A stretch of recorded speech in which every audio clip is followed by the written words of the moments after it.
how's things? I come to you as a 42-year-old woman. It was my birthday yesterday, and today I want to share with you a tool that I have used every single birthday for the last 15 years. However, this is not something that you have to wait until your birthday to use and to optimize and to enjoy. You can use this exercise whenever you need it. It doesn't have to be in a fancy morning routine. It doesn't have to be on a Monday or at the beginning of the month. You can use it at 11:05 on a Tuesday morning when you just need a sense of grounding, direction, purpose, clarity, all of those lovely words I love to talk about. So here it is. This is a 5-step process that you can work through and you can pick up and use however you want to, whenever you need it. And for me, when I turn a brand new age, that is in a way when my year starts, because I'm thinking ahead, like, where am I going next? What is this year all about? Because the older that I get, the more I realize not everybody gets to be this age. Not everybody gets to be the age that I am now and the age that you are now. And so my commitment is to be very deliberate, very discerning, very thoughtful in the way that I plan and I move through the world and I consider things. And every single day counts for me. That is very, very important. So here is step 1. The first step for me personally is always gratitude. Now, this doesn't have to be a ceremony with an altar where you sit and do some kind of religious situation. It can simply be you stopping for a minute of your day and looking around you and noticing the clothes on your back, the heat in the air, the comfy chair that you're sitting on, the fact that you've got a full tummy because you've eaten breakfast this morning, the fact that you have access to running water, whatever it might be. And more than ever, when I see the imagery that I see on the news at the moment, my goodness, I am in full gratitude. So that is my first step. That's where I go first. What's here already? What am I thankful for? What am I grateful for? What am I in conversation with? Because most people want to skip that bit. Most people want to skip to number 2, which is, where do I go next? What's the excitement? What's happening? What's going on? What's the next version of me? So I always begin with gratitude, because I believe at this point that we've gathered all of these things, so therefore we're ready to go. And if we skip that moment and we're just kind of, I don't know, striding ahead, we're not centered and we're not present before we begin. So gratitude, number 1. Number 2, really thinking about where you're going next. The goals, an exercise you might want to do is where you get a big piece of paper and you divide it into columns. The way that I was taught this exercise, it always was 3 columns, but I actually add an additional 1 because feeling for me is really important. So I write down everything I want to be, everything I want to have, everything I want to do, and everything I want to feel.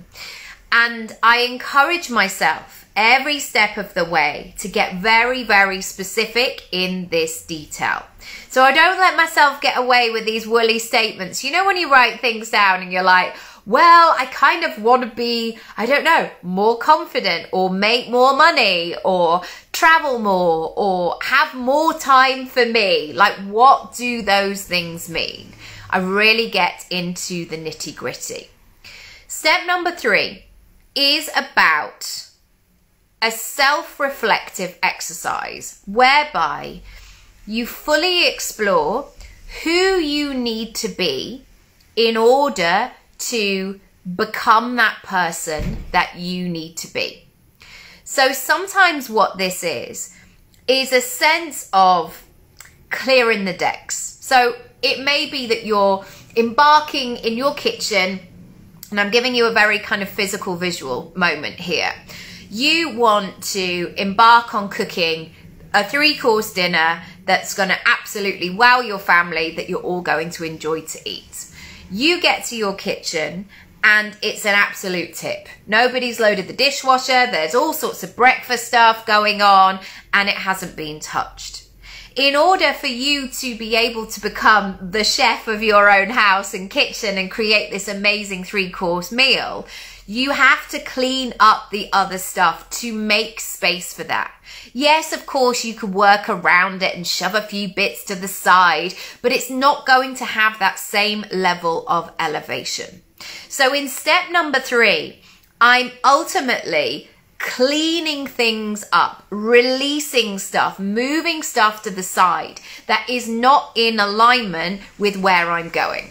So if I am cooking this fantastic meal, in my head, I'm doing it like I'm on TV, as like one of those TV chefs. You know, I've got all the things in the little bowls and I'm tipping them in and it all looks very pristine and lovely and not stressful. That's who I am being in that moment.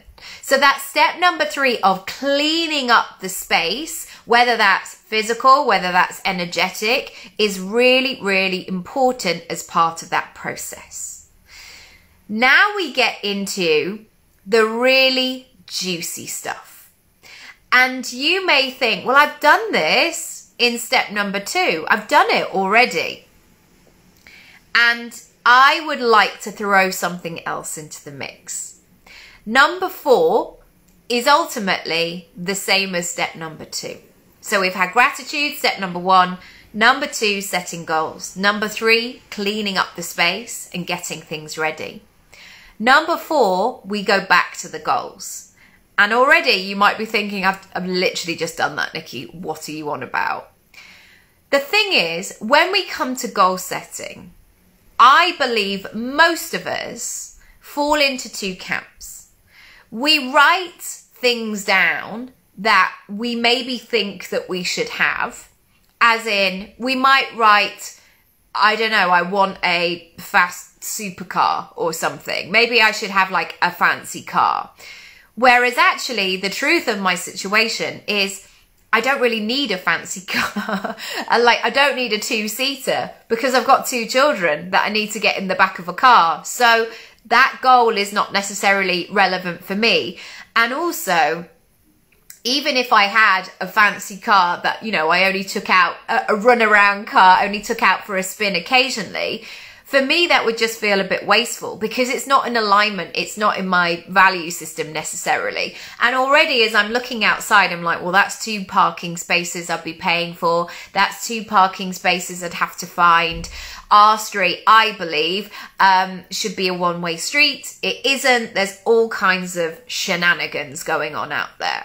So I don't know if this has been the case for you before, where you've written down goals that you're thinking, why have I written that down? Maybe I've written that down because that's what everybody wants and this is what we expect. This is what like goal setting is in the goal setting world.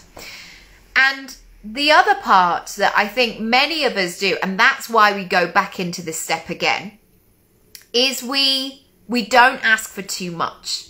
We're very polite with our own goals. We're very humble and modest with what we do here.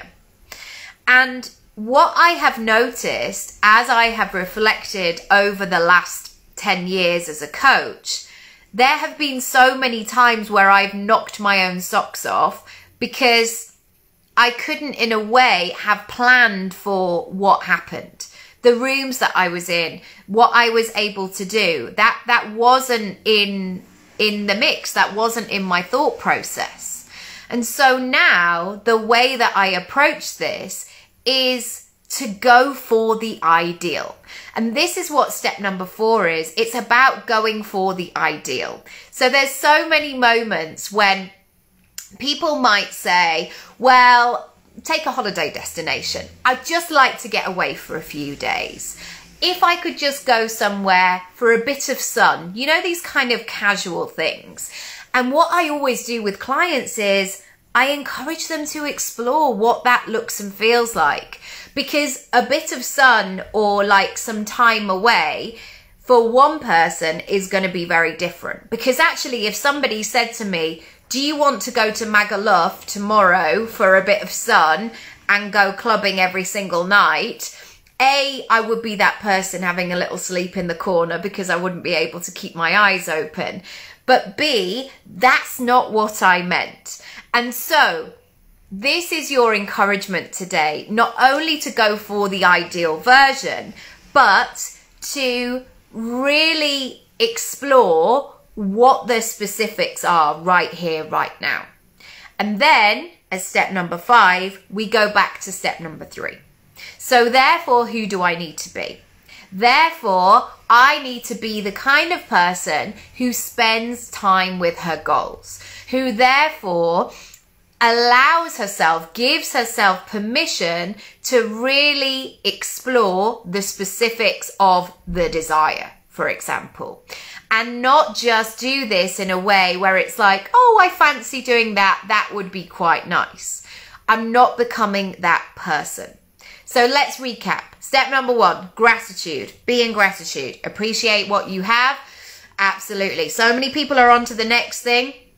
Take some time to be in the present moment. Step number 2, what do you want to be, do, have and feel over this next period? For me, it was a year. For you, it might be this weekend, this morning, whatever it might be. Before Christmas, you get to set the timeline. Step number 3, who do you need to become in order to make this happen? In order to essentially clear the space, release anything around it in order to become that person. Step number 4, go back to step number 2. Look at those goals that you wrote down. Look at those things that you thought about and do 2 checks. 1, are these actually in alignment, or have you written them down because there's somebody else's goals and you thought you may as well write those things down as well? Is that alarm going to go on for ages? I don't even know what it is. Okay, so that's step number 4.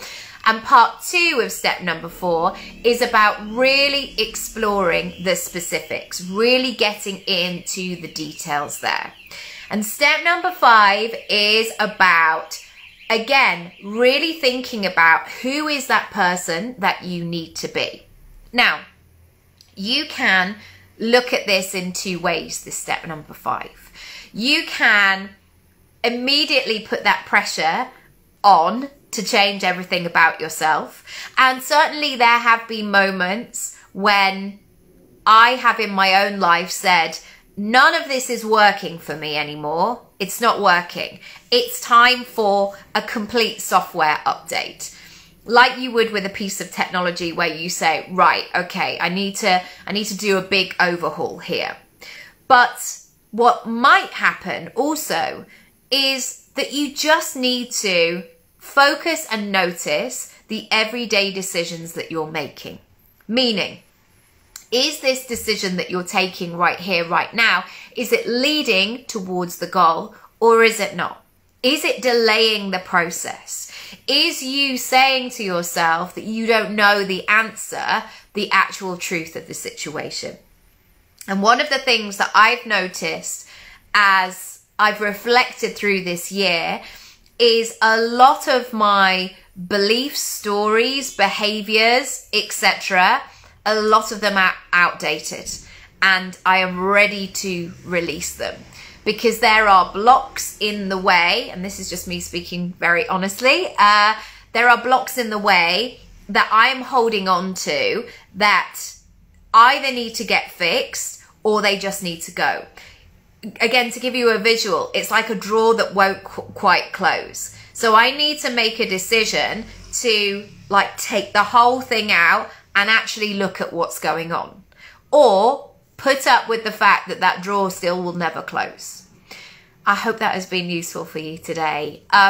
If you want to make some moves, go to my Work With Me page. I've got a lot of energy for you at the moment. I'm in that state of big dreaming and really showing up for myself and showing up for my clients and saying yes There have been so many times in my own life where I'm like, okay, yes, okay, let's go, let's do this.